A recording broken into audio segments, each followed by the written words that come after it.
Hi guys, welcome back to TCR.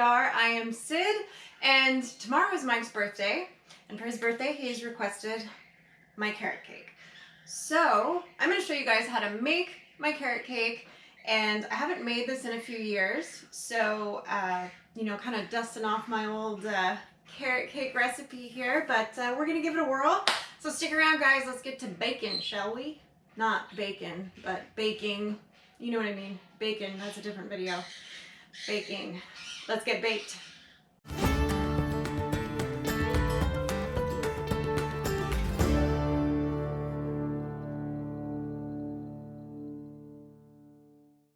Okay, so let's go over the ingredients you're gonna need, guys. 3 cups of finely shredded carrots, 1 teaspoon of baking powder, baking soda as well, 1 teaspoon of each, 2 cups of sugar, 2 cups of flour, and 1 teaspoon of cloves, 1 teaspoon of nutmeg, 1 teaspoon of pumpkin pie spice, as well as a teaspoon and a half of cinnamon. I've got 3 eggs with a teaspoon of locally made homemade vanilla, which is like the bee's knees. I love that stuff. I would literally chug it. It's so good. In there with the eggs with some of my wet stuff there, my wet ingredients, and then of course a cup of coconut oil that I'll be using, as well as my baking pans here that I did grease with coconut oil as well. I've got about a half a cup of walnuts in here and a third of a cup of raisins. Of course, if you do not like raisins or walnuts in your carrot cake, you can leave those out. I like them. We're putting them in.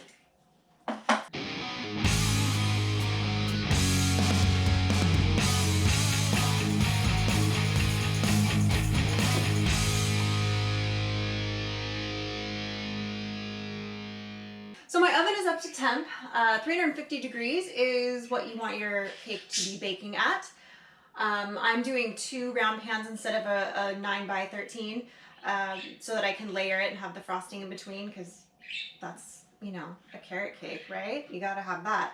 So I'm gonna first mix my dry ingredients, which I've already combined, but I'm just gonna go ahead and mix them in here in my mixer.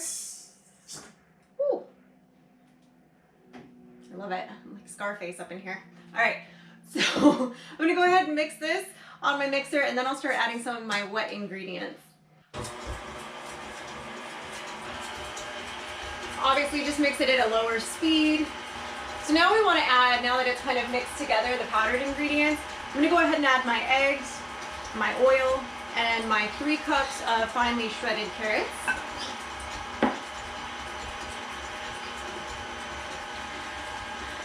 So my eggs, remember I also put my teaspoon of vanilla in there when I mixed it. Adding my oil. I'm actually gonna go ahead and open this up to get the carrots in there because I feel like it will be more challenging if I don't. But it smells good already.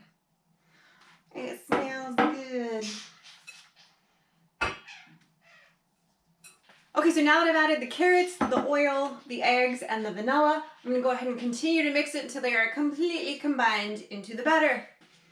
Okay, so I've got all of my wet ingredients combined. I've got my batter here. Now, if you do not want to add any raisins or walnuts, at this point, you would just be ready to go ahead and pour it into your greased pans. However, I'm a purist, and I like to have walnuts and raisins in it, so we're gonna add that. Right now. Wow, that made a bigger mess than I thought it was going to. That kind of ricocheted off and just sprayed batter. I'll be doing some cleaning. Alrighty. So, and with all fabulous mixers, I love this spatula. It's not on my Amazon store. This is one of those Pampered Chef ones, but it's got that kind of curved edge. So it kind of really scrapes the inside of the mixer really well. Because I don't have one of the industrial ones that has that. But you can see the consistency. It's exactly what you want for your batter. It smells really good. So I'm going to go ahead and fold in my raisins and my walnuts now. You don't want to obviously put those through the mixer. I'm just going to kind of fold them into the batter. And if you don't like as many raisins and walnuts in your mix, that's okay. Put less. Doesn't have to be, you know, the amount that I normally add. You can add less or none at all. I don't know if you really want to add any more. It might get a little dense on you at that point, but so now it's nicely mixed together. I'm gonna go ahead and pour this into my pans. Remember, your pans are greased. I used coconut oil. It's Mike's birthday tomorrow. I don't know when I'll actually post this video, but his birthday is March 29th, so there's that. He's turning 21 again, the young lad. Just kidding. No, he's not. He's old. I didn't say that. I didn't say that. Secret time. He's old. Just kidding. I'm gonna go ahead and put these in the oven now. I'm gonna check them at 30 minutes and see if they need a few more after that. They might need as much as 40, but we'll see. So I'm gonna go ahead and check them in about 30 minutes. Let's go put them in the oven.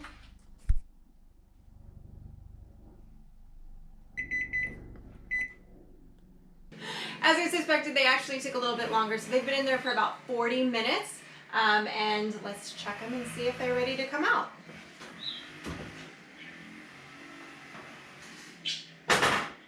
Oh my God, they smell so good.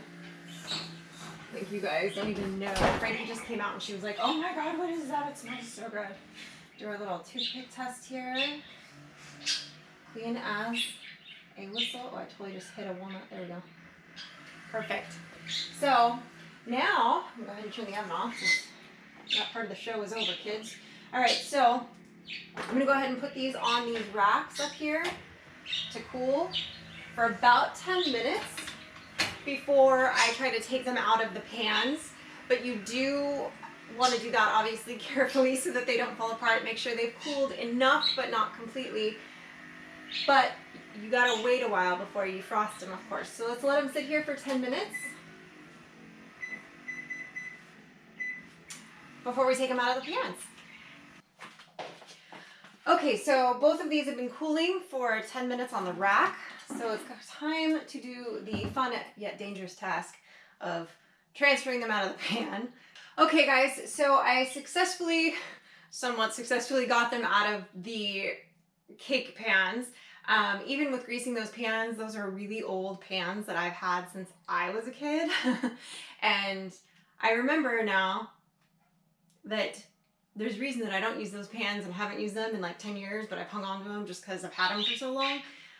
Because nothing comes out of them. So the bottoms of my cakes got a little bit fakaked when I was like transferring them out onto the cooling rack, but that's okay because the top still looks pretty. And once I transfer each piece onto this tin or pie plate rather, cake plate, whatever, plate, then when I frost it and flip it over, you won't be able to tell. So who cares, right? It's not perfect. I'm not winning a baking competition, you know what happens sometimes, and that's the truth of it, right? I'm not a professional baker. I make stuff that tastes good. The joke around here is it always tastes amazing, but it looks like it's been eaten already. So like all my baked goods, it never turns out pretty, but it always tastes good. So I'm gonna let these cool completely before I frost them. And I'm actually cheating. I did not make homemade frosting. I know. For those of you who watch some of my other cooking videos, I'm totally geek out on frosting. I think cake is a frosting support unit. I normally make all my own frostings and icings for all my baked goods. However, for Mike's birthday, with everything going on right now, it was a little tricky to get everything I needed to make the frosting from scratch. Because we're talking like large amounts of sifted sugar and butter and all that to make, and cream cheese to make the hybrid buttercream cream cheese frosting. But I was able to find some store-bought buttercream and cream cheese frosting. So I'm going to be mixing those together and using that to coat my cakes for Mike's birthday, if you will. So we'll do that as soon as these bad boys cool down.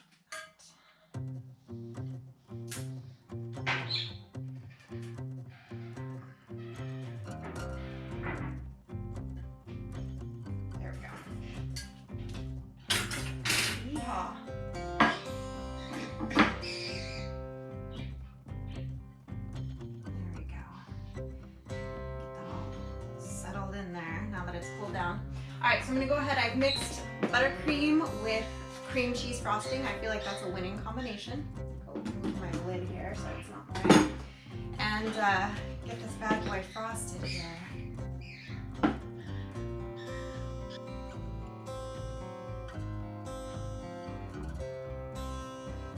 And I like to have a big, thick layer in the middle.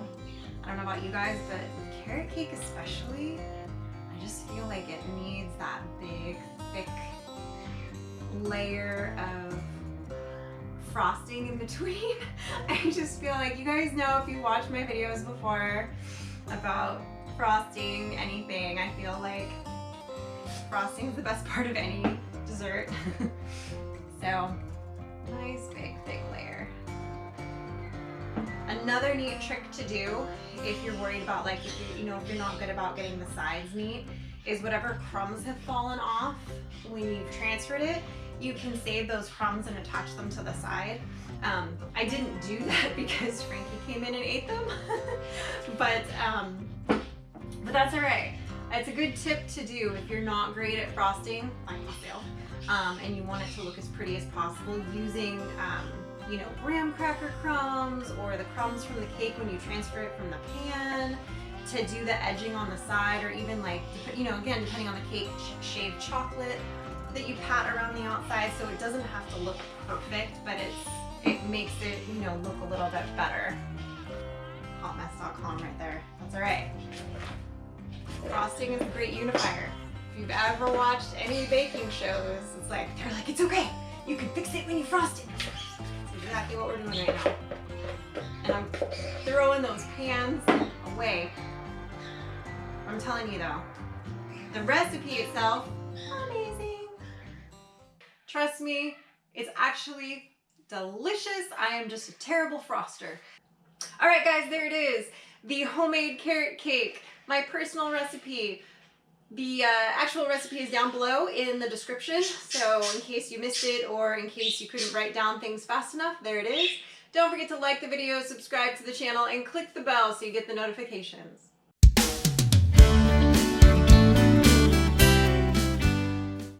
Oh, sure, now you're quiet? Birds, man. Birds.